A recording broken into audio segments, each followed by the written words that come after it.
2025년 신년 특별 새벽 기도에 나오신 모든 분들 가운데 하나님께서 은혜 주시기를 원합니다.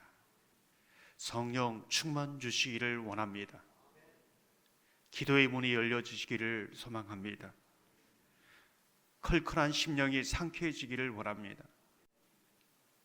영적인 귀가 열리고 심령이 열려서 하나님의 말씀이 들려지고 깨달아져서 생생한 주님의 인도하심을 따라가는 주의 제자 되기를 주님의 이름으로 축원합니다. 시편 73편 28절 보면 이렇게 말씀합니다. 하나님께 가까이함이 내게 복이라. 내가 주 여호와를 나의 피난처로 삼아 주의 모든 행적을 전파하리이다. 이 한 해 주를 가까이 하는 것이 내게 최고의 복으로 알고 주를 가까이 하는데 힘써 나아가는 저와 여러분 되기를 소망합니다. 주를 가까이 하는 자에게 주시는 하늘과 땅의 복을 누리며 저와 여러분 가운데 간증과 찬송과 고백이 있는 복된 삶이 되기를 주님의 이름으로 축원합니다. 신앙의 삶을 살아가면서 두 종류의 사람이 있다, 이렇게 생각이 되어집니다. 영혼의 닷을 가지고 있는 사람, 영혼의 닷을 가지지 못해 영혼의 덫에 걸린 사람, 이 두 사람의 종류가 있다는 것을 보게 됩니다. 닷이라는 것은 영어로 앵커지요. 배를 고정하기 위해 쇠로 만든 갈고리를 물 밑으로 내려서 고정시키는 그런 기구입니다. 물이 배가漂流하지 않도록, 떠내려가지 않도록 돕는 기구이지요. 여러분은 영혼의 닻을 가지고 있습니까?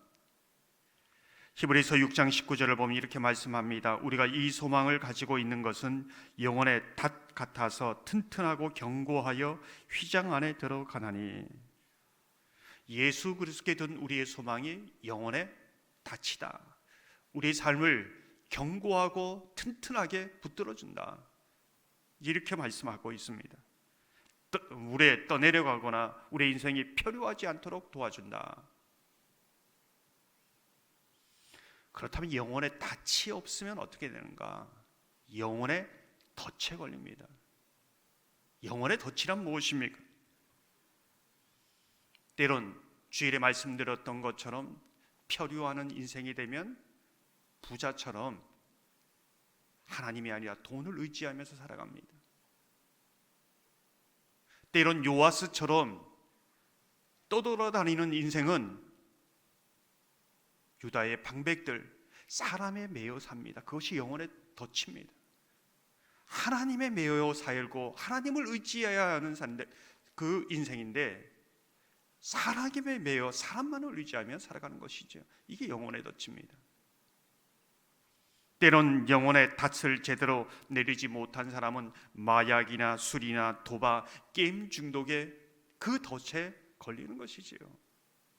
나오지 못합니다. 영혼의 덫을 가지고 있는가, 아니면 영혼의 덫에 걸려 있는가?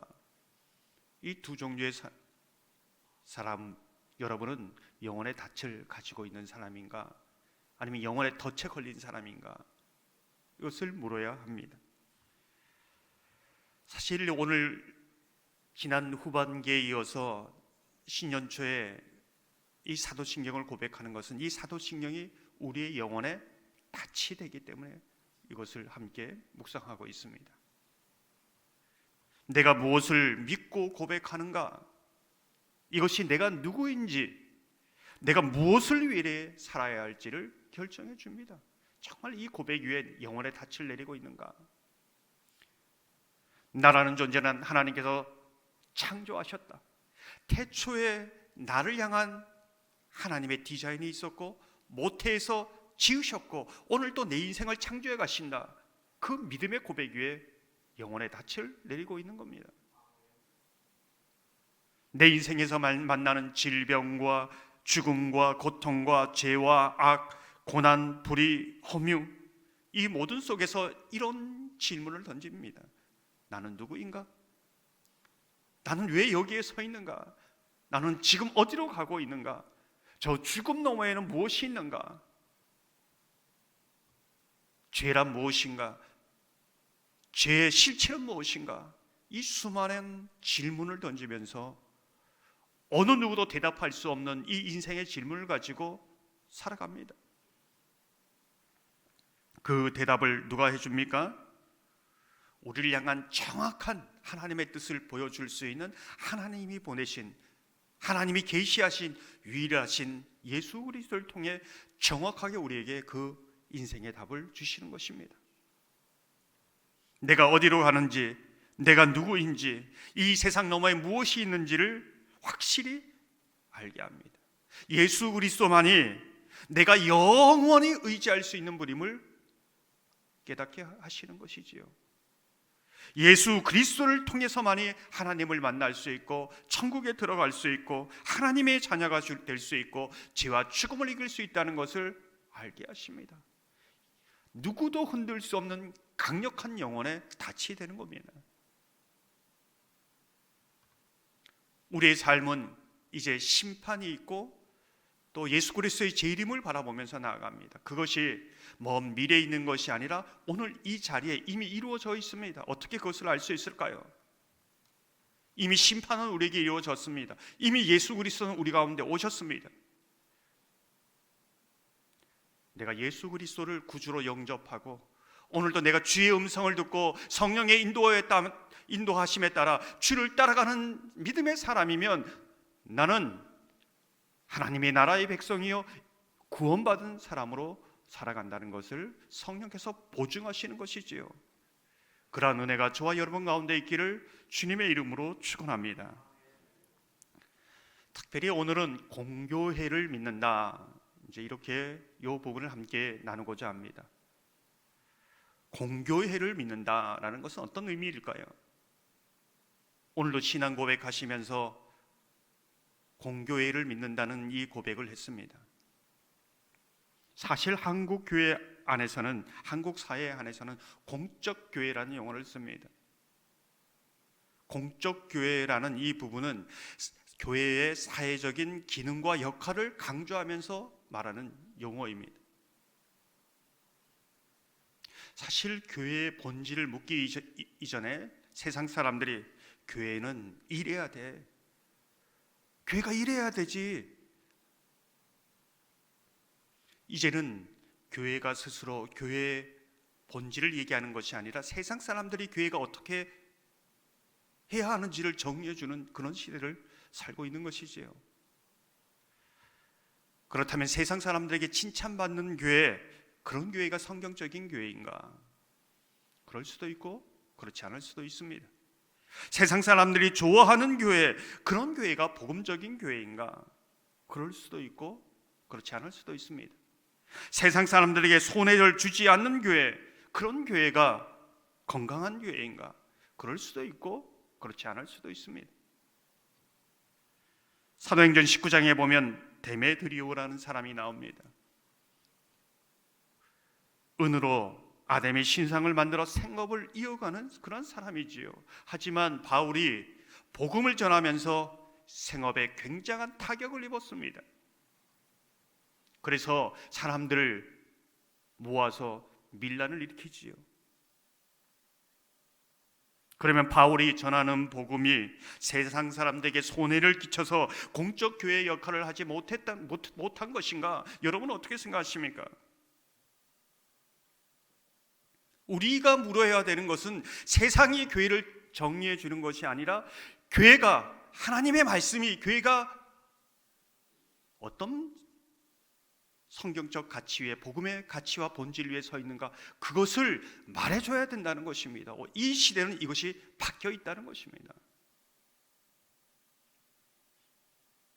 교회가 하나님의 눈치를 보고 하나님 앞에 어떻게 살아야 될까를 고민해야 되는데 이제는 세상 사람들에게 어떻게 나타날까, 그것을 고민하는 시대가 된 것이지요. 공교회라는 단어의 시작은 수많은 이단들의 공격, 복음을 위협하는 세상의 이론과 철학과 속임수, 이에 대해서 수많은 믿음의 사람들이 순교하면서 감옥에 갇히면서 핍박을 받으면서 예수 그리스도께서 승천하신 이후 사도들이 전한 복음을 지켜나가기 위해서 정통교회들이 피나는 돌게 결과입니다. 그것을 우리는 교리라고 하고 신조라고 하고 신앙 고백이라고 합니다. 그 고백이 오늘 또 사도신경 아닙니까? 여러분이 잘 아는 것처럼 초대교회 때 니케아 신조, 칼케톤 신조, 종교개혁 시대에는 제네바 요리의 문답, 스코틀랜드 신앙고백, 도로트 신조, 근래에는 하이델베르크 요리의 문답, 또 여러분이 너무나 잘 아는 웨스터민스터 신앙고백 등이 있습니다.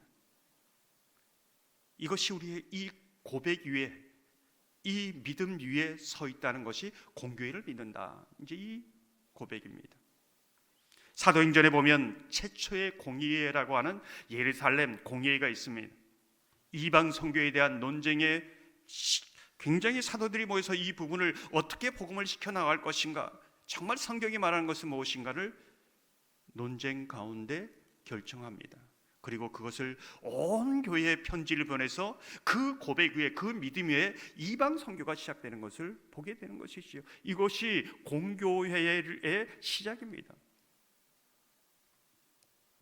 공교회를 믿는다는 것은 이 신앙 고백 위에, 이 신조들 위에 교회가 견고하게 영혼의 닻을 내리고 있다는 뜻입니다.